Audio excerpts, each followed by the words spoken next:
If there was only one thing I could tell the entire cartoon community, it's that cartoons don't need to be dramatic to be good.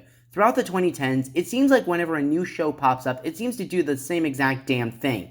Be a continuity-driven story arc topped off with as much heavy subject matter and sap as possible, as if they believe that's the way cartoons are supposed to be. It's funny when people who disagree with their beliefs on what makes cartoons good, even the tiniest bit, are seen as people trying to screw over the industry and should be ostracized for it, because it's getting to the point where I'm almost willing to say that giving the drones what they want is an excuse for being dramatic. The problem is really getting to be that bad. Not every story-driven cartoon is terrible, obviously. Friendship is Magic did have an interesting story arc to it, but even then, not everything that show did really paid off.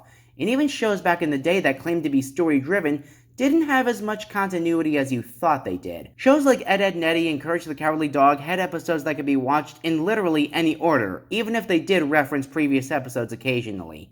Which brings us to today's review on Remembrance of Courage Past. Before we get started, I'm not going to be praising this episode for being a quote-unquote masterpiece, like a drama drone would. I'll be giving my personal thoughts on the episode, and I will be speaking bluntly and from the heart. And if that offends you, well, too bad. I'm doing this. The episode starts with Courage having dumplings for dinner, and when he sees a missing dog poster on a milk carton, it gives him flashbacks to when he was a baby with his parents. Now, these flashbacks aren't terrible per se, nor are they the greatest things in animation, but they at least try to give us a more in-depth look into Courage's past. But baby Courage's constant crying does get annoying pretty fast, so it's kinda hard to sit through. After playing with the ball, Courage gets his head stuck in the gate, so they take him to a freaky-ass vet who sets him free and asks to be alone with Courage's parents. The vet gives Courage a lollipop to keep him occupied when it rips his tongue off. That looks like it should have hurt, so Courage goes looking for his parents, only to see them being held captive in a net. The flashback just has Courage frozen there. Not even Eustace's scary mask can snap him out of it, so Muriel decides to take him to the vet, and we're back to the story. Since the two stories play out almost the same way, I'll be focusing on the flashback first and the main story afterwards. So when Courage's parents are seen trapped in the rocket, he tries to get them out, but is unable to, and his parents are unfortunately launched away. What do you guys want me to say? It's not amazing, it's just really sad. And these are the kinds of stories you say kids deserve.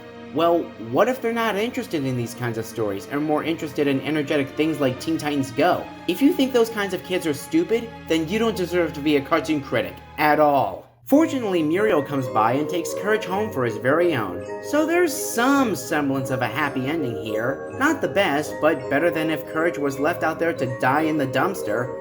So in the main storyline, Courage actually gives the doctor a taste of his own medicine and sends him launching into the rocket.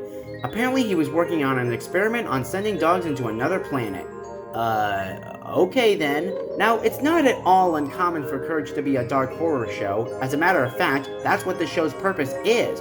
But out of all the finale episodes, I guess this is an okay finale.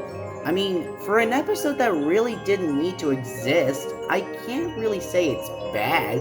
We technically already have this backstory explained to us in the intro of the show. Abandoned as a pup, he was found by Muriel, who lives in the middle of nowhere with her husband, Eustace Bay. Except here, it's put in the form of a standard 11-minute cartoon episode with just a few extra details sprinkled in there, but nothing that really screams, go see it. But if you want all the details to Courage's backstory, then this is the episode for you, I guess. However, if you want to see Courage at its absolute best, you might want to check out these titles when you have the chance. People wonder why cartoons are getting sadder and sadder as time goes on. If this is what kids are supposed to be watching, I'd rather gouge my eyes out. Cartoons need some serious help, because more often than not, they tend to be like this.